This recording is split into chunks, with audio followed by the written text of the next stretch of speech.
Welcome to Trauma 204, the role of connection.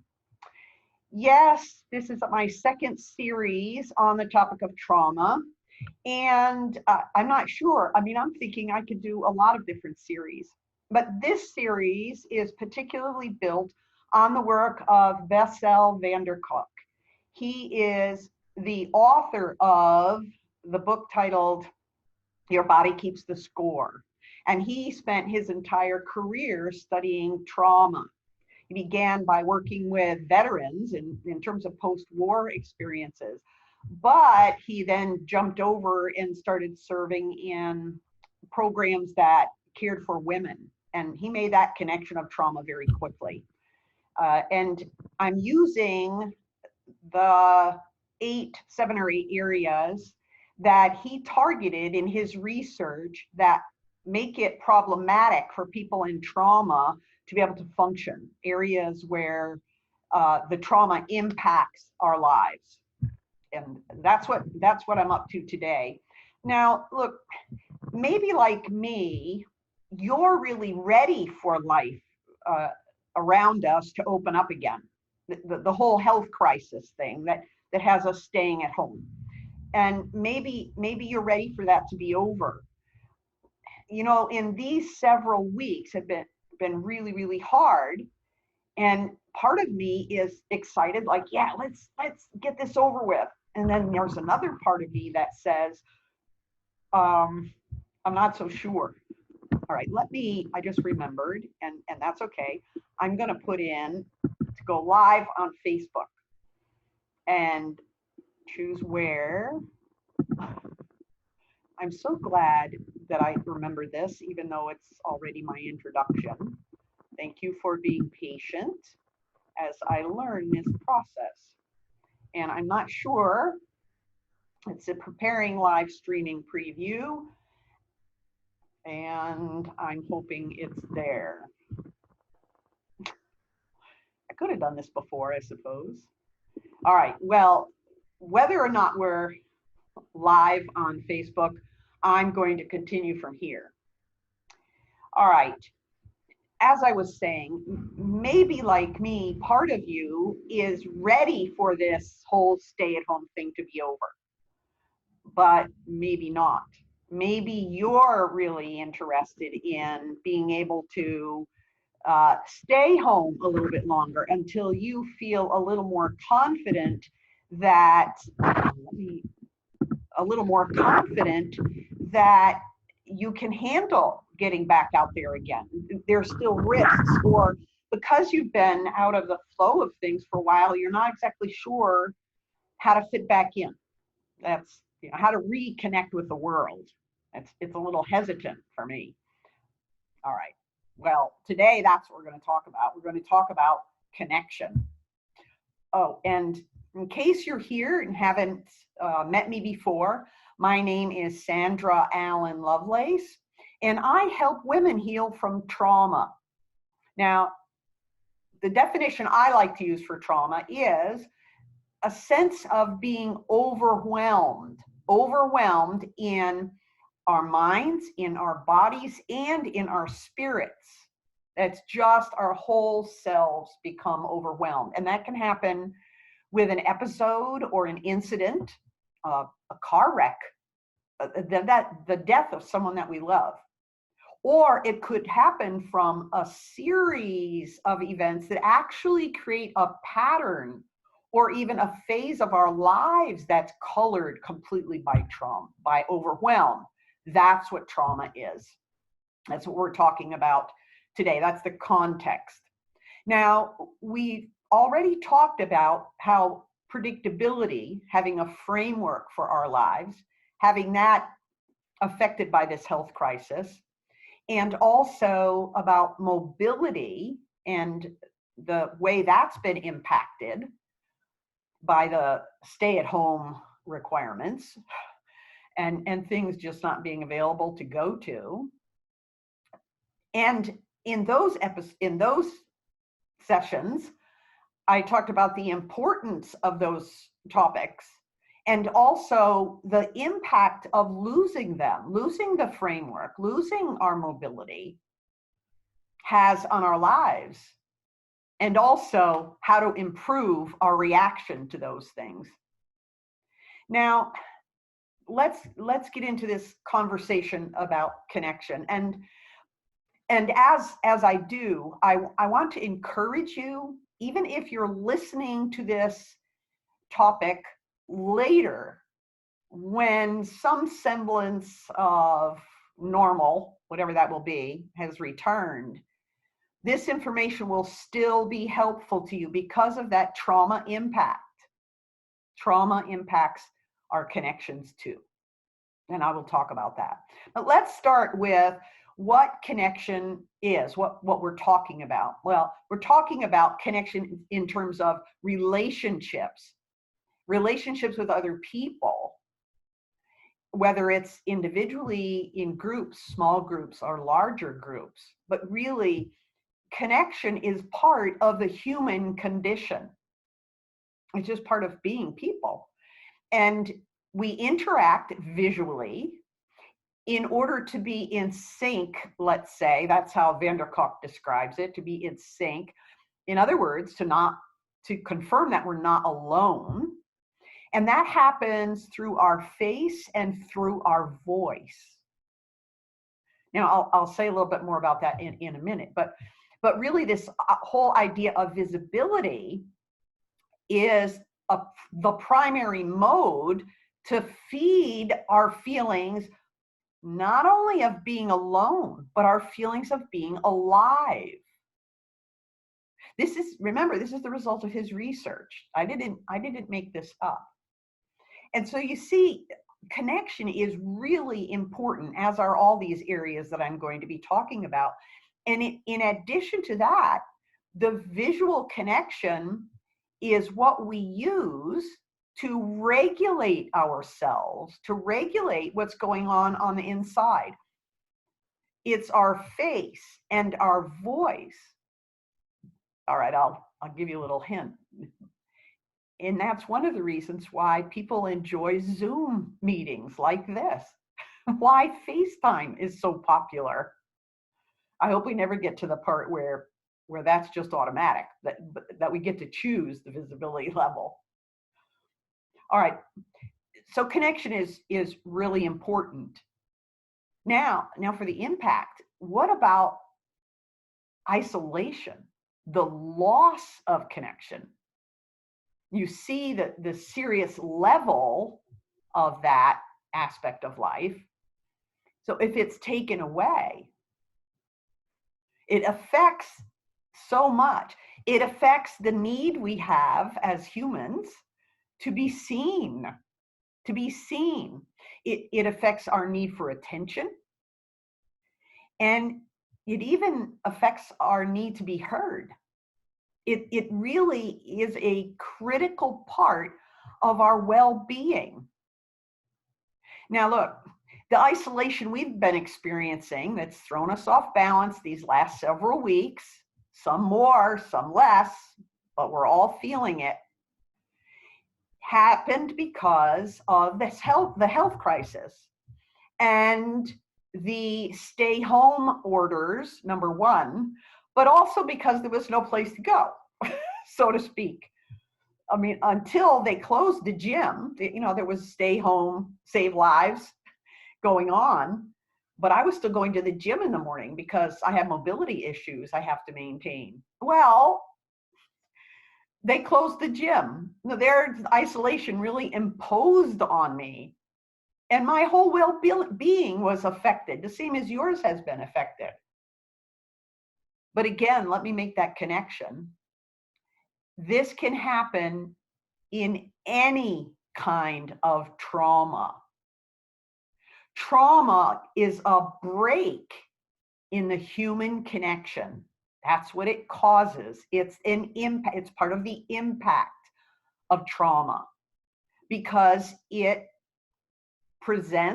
imposes isolation, and isolation can come in for a lot of different reasons. I mentioned the stay home orders in the health crisis. somewhere down the road, I hope it'll be over when someone hears this. So let's not be limited to that. But some examples: grief. Grief. Have you ever heard that about there are stages of grief? It's a process. I, for one, am not really sure that you ever come to the end of it, but there are different phases to walk through. And so, a lot of people isolate themselves, or they are isolated because of, well, it can be a death, but it could be another kind of a loss that brings up grief, where we need to step back and try to figure out really, where do I fit now with this dramatic loss in my life?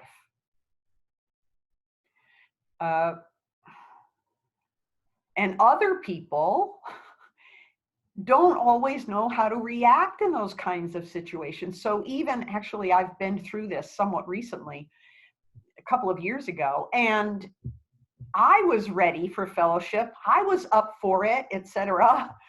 But other people felt so uncomfortable that I don't want to say they abandoned me, because that's not really, I don't think that was their mind at all, or heart at all, but they did step back, not knowing.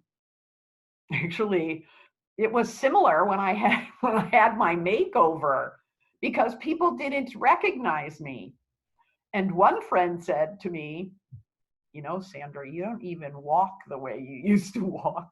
And they were seeing me as a different person. And probably what was happening was they didn't know how to connect with me anymore, not realizing that though, yes, I was growing and changing on the inside, I'm still the same person. And that was a form of isolation. Now, it doesn't always have to be something negative.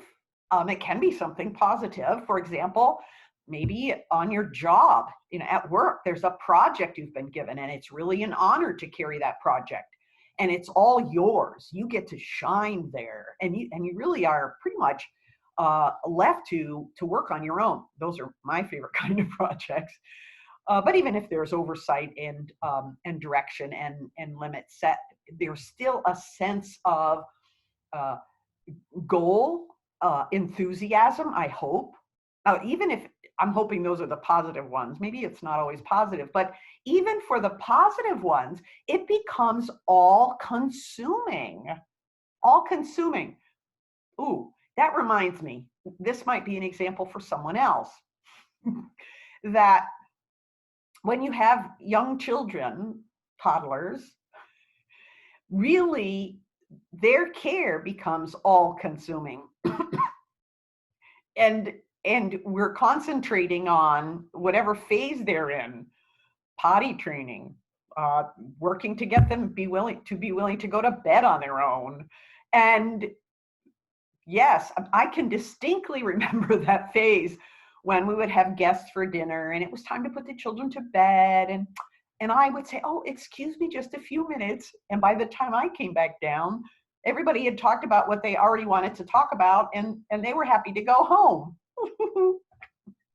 The time was gone for me. It was tricky, let's say. It was tricky.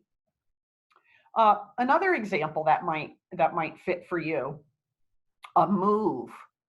A move for whatever reason. It could be a move because you've always wanted to live in a certain place or near relatives or away from relatives or some such thing as that. And it's not something that's required, though it could happen with that as well. And you make a move. Well, now you have to center yourself in your new place. Find a new hairdresser. Find the new grocery store. Get to know the people at your library. Learn the resources in town. And that becomes your focus. And for me, at least, I didn't have an instantaneous connection. Maybe you're part of a garden club, and when you go somewhere, bingo, you can join the garden club and you're all set. But it was more time consuming for me. It took time. There was a phase of isolation. Maybe medical treatment, extensive care, and you're not sure how to respond to it.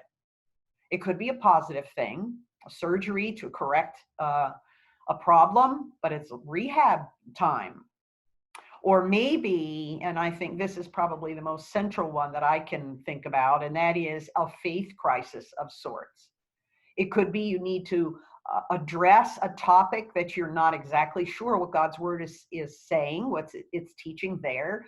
And you go in to do your research, if you want to put it that way. You gather counselors around you, biblical, wise people in the word, to help you get through that before you can re-engage with life. So there are lots of different reasons, traumatic, negative, but traumatic, overwhelming, maybe even in a positive direction, that really cause this isolation, this massive impact on an area that affects our well-being, that we're not alone and that we are alive.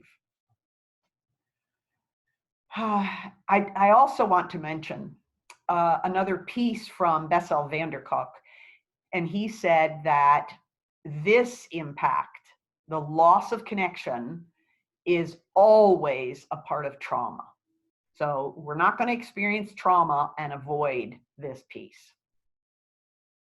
Now let's spend a little bit of time here on how we can improve our response to the connection, to the loss of connection. And I want to address, again, the mind, body, spirit aspect of it, beginning with really the mind and heart, our emotions as well. First of all, let's recognize that this may not be our fault. It may not be something horrible that we've done that's caused this break in connection, the loss of connection, like the stay-at-home orders, or a death that happened somewhere, a move that's required by a job, any of these numbers of things that could really throw us off. So let's agree that we're going to let the blame go.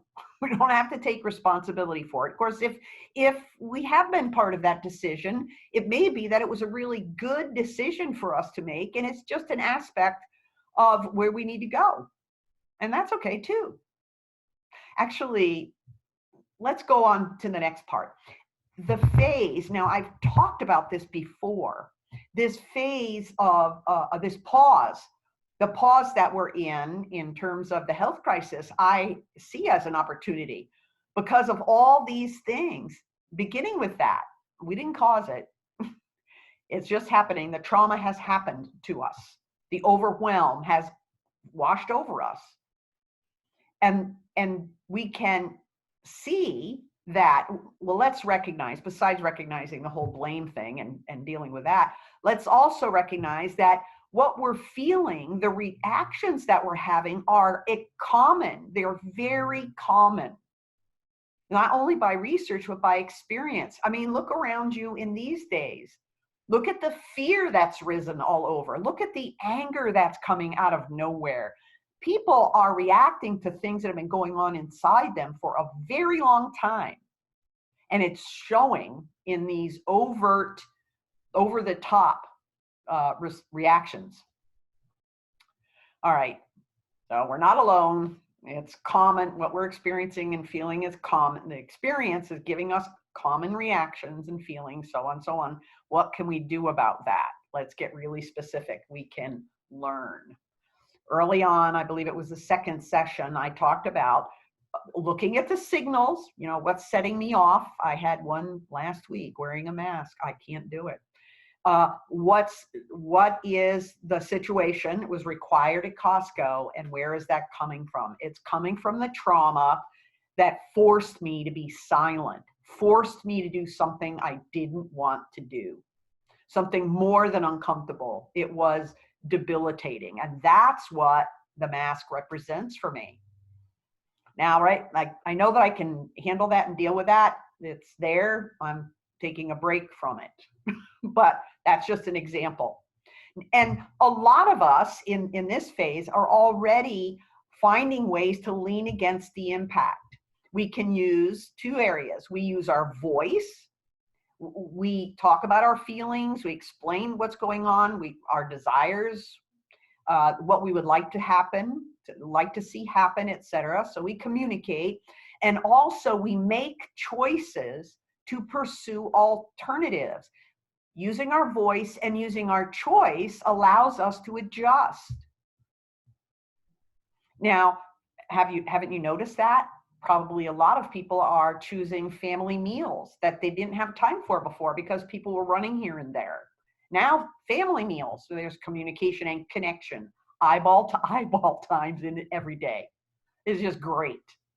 Or did you see the changes that were made for graduations? There couldn't be any large gatherings, and lots of towns and cities are finding ways to honor their graduates uniquely, personally, online, and in person, where the principal goes to the house and delivers a sign with the graduate's senior picture on it and great words that put in the front yard that they graduated, with keeping all the limitations in place. Well, I want to make some suggestions about that. And before I do, I just want to give you what I think might be a help to generate your thoughts or stimulate your thoughts. Take a piece of paper and fold it simply in half. It's just a plain old 8.5. It's actually printing paper off my printer. And on the left side, put I want, because I don't think a lot of us identify that. Or you could put I need. That might go there too. I need, I want, I need, or I wish. I want to go to the movies. I wish I could go to the movies. I need to go to the movies. I need to get out of here. That happened to me. I need to get out of here. And so I had a friend here. I said, come on, I got to get out of here. Let's go get some ice cream. I can go pick up ice cream because Marble Slab, that's our local ice cream parlor, has pick up and take away. All right. So on one side you have I want, I wish, I need. And on the other side, I can. I can. You might need to do such and such. I really need to see somebody about my elbow that's hurting me. All right. I can call my doctor, my primary care, and see about how I can get in to be seen for that, since it's not a cough or sniffles. Now, another idea, I wrote some ideas down here.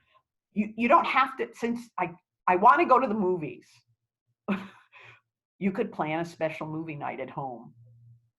You could dress up and add a fancy meal to that. You know, it's like, I'm sick and tired of hot dogs and beans. Then plan a wonderful dinner with candlelight. Even get dressed up yourself. Build, when you want to get together with your friends, connect there. Maybe this is an opportunity to build family connections more, to make them more strong. You could do a game night or a skit night, a storytelling night where one person tells a story, or you tell a family story with each person adding a little bit while you go around and see what you come up with, and record it and share it. Or a music evening, or an art evening, or day, or project that you could work on together. Really, you could even involve online, you can involve others as well. I mean, seriously. Creativity, let your creativity go. And here's the spiritual aspect. All along the way, when you're looking at this possibly, you know, well, I want, I need, I wish, whatever isn't leading you anywhere because your creativity is shot maybe at this point. It's okay. You can take it to God. You're never alone. Remember, God sees and he cares. He tends and he rescues. Remember, we have not because we ask not. You need more ideas. You need to be fed creativity. Then look, go to the Creator because he's there. That's why he's there. And this is, again, the spiritual aspect. Let's use all these opportunities to build our relationship with him, that it's stronger and we're braver, that we get more bold. You know, there's a whole stack of games here. Why can't one of these just do? Because it doesn't. Ask God. He'll give you a fresh idea. Now, in the midst of all of this, I I would really like to bring this up. And that is that some people, and I just saw news from Australia actually, there's been an increase there of 75% of calls for domestic violence. If you are right now in the midst of a trauma that you can't get away from, everything I just said is still true. God sees and he cares, he tends and he rescues. Continue to draw close to him and trust him in that. Do whatever you can do to reach out as soon as you're able. But in the meantime, be making the most of these various topics about predictability, about mobility, about this one, about connection, and do your best to learn who you are, the things that you react to, responding carefully, so that when the health crisis is over, when we're free, when you're out of the place that you're in, where you don't have the freedom that God intends, that we will all be ready to adjust to what the new normal will be.